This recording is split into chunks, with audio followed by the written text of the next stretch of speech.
Hello everyone, আসসালামু আলাইকুম। Walk with Sohel Facebook ও ইউটিউব চ্যানেলে আপনাদের স্বাগতম। আজকে আমি এসেছি নারায়ণগঞ্জ জেলার ফতুল্লা ইউনিয়নের পঞ্চবটি শীষমহলে অবস্থিত প্রায় 250 থেকে 300 বছরের পুরনো এক জমিদার বাড়িতে। এখানে এসে ভেতরে প্রবেশ করতেই আমি কিছুটা হতভম্ব হয়ে গেলাম। কোথাও কোনো প্রত্নতাত্ত্বিক বোর্ড দেখতে পেলাম না, তবে এর প্রবেশ মুখে একটি বোর্ড দেখতে পেলাম যেখানে লেখা গণপ্রজাতন্ত্রী বাংলাদেশ সরকার মন্দির ভিত্তিক শিশু ও গণশিক্ষা কার্যক্রম পঞ্চম পর্যায় হিন্দু ধর্মীয় কল্যাণ ট্রাস্ট বিষয়ক মন্ত্রণালয় নারায়ণগঞ্জ। বুঝতে পারলাম এটি একটি ট্রাস্টের আওতাধীন রয়েছে।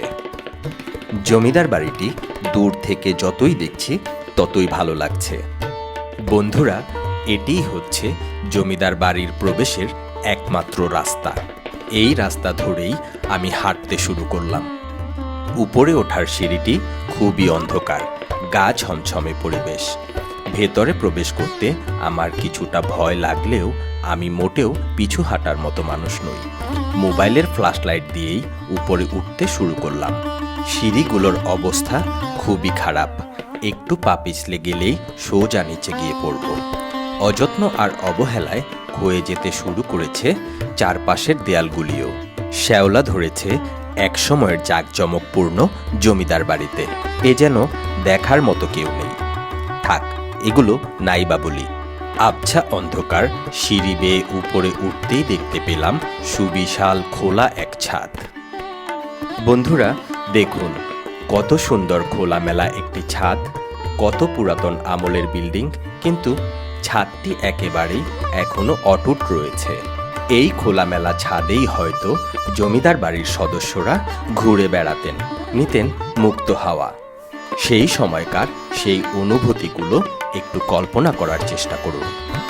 আজ থেকে প্রায় 250-300 বছর আগে এখানে মানুষ বসবাস করতেন, ঘুরতেন। তারা আর এখানে নেই, কিন্তু সেই ভবনটি এখনো রয়ে গেছে সেই স্মৃতিকে বহন করে।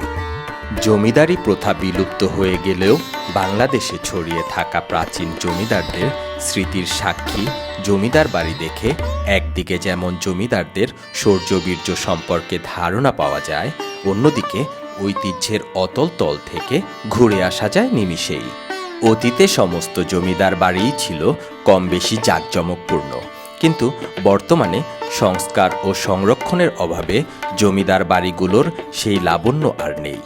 যদিও কিছু কিছু জমিদার বাড়ির সংস্কার করা হয়েছে, দেশের জমিদারি প্রথার অংশ হিসেবে আজ আমরা দেখছি বর্তমান সময়েও জমিদারি আমলের ইতিহাস কোনো মতে ধরে রাখা একটি দৃষ্টিনন্দন জমিদার বাড়ি।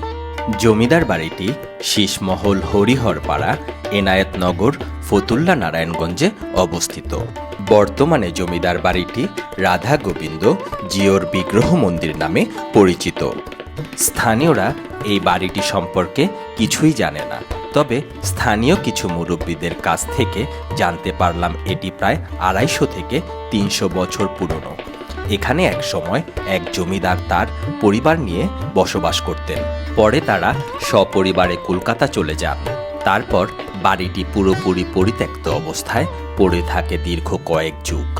বেশ কিছু বছর ধরে এখানে কিছু হিন্দু পরিবার বসবাস করেন, তাই জমিদারদের জমিদারি বিলীন হয়ে গেলেও বিলীন হয়নি জমিদার বাড়িটি। একটু সামনে আগাতেই দেখতে পেলাম জমিদার বাড়ির অন্দরমহল। চারকোনা বারান্দা, চারদিকে বিশাল বিশাল 12টি স্তম্ভ বা পিলার দিয়ে নির্মিত, আর মাঝখানে একটা সুন্দর সুবিশাল আঙিনা। চারপাশ ভালো করে দেখে নিলাম, কি অপরূপ সৌন্দর্য। জমিদার বাড়িটির কাঠের দরজা জানালা নষ্ট হয়ে গেলেও আকর্ষিত করবে যে কাউকেই। বাড়িটি ঘুরে দেখতে দেখতে কানে বেজে উঠল ঢাকঢোলের শব্দ। সামনে এগোতেই দেখতে পেলাম এখানে বসবাসকারী হিন্দু পরিবার পুজো দিচ্ছে। কেউ বাজাচ্ছে ঢোল, কেউ বা হারমোনিয়াম, কেউ গাইছে গীত। আমিও বসে কিছুক্ষণ শুনে নিলাম।